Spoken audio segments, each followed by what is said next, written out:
Duterte, hindi dadalo sa pagbasa ng desisyon ng ICC sa kanyang apela para sa interim release.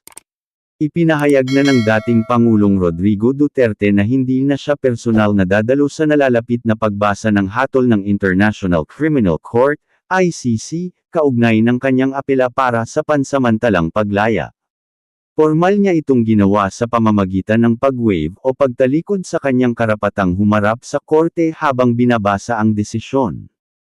Ayon sa isang notification na isinumite noong ika-27 ng Nobyembre, sinabi ng kanyang abogado na si Nicholas Kaufman na nakapagsumit na ang depensa ng dokumentong pirmado mismo ni Duterte, kung saan malinaw na inihahayag nito ang kanyang waiver o pagpayag na hindi umattend sa pagdinig. Nakasulat sa waiver ang sumusunod.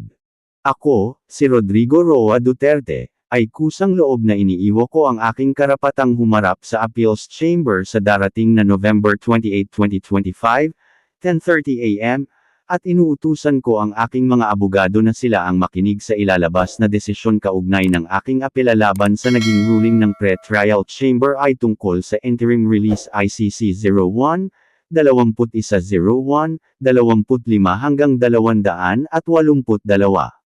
Gaganapin ang pagbasa ng desisyon sa ganap na alas 10:30 ng umaga sa The Hague, nakatumbas ng alas 5:30 ng hapon sa oras ng Pilipinas.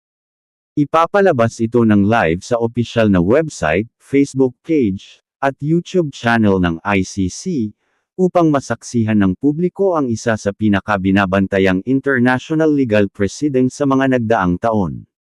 Sa ngayon, inaabangan ng maraming taga-subaybay kung ano ang magiging desisyon ng Appeals Chamber, lalo na't ang apela ni Duterte ay bahagi ng mas malawak na proseso na sinusubaybayan ng iba't ibang sektor sa loob at labas ng bansa.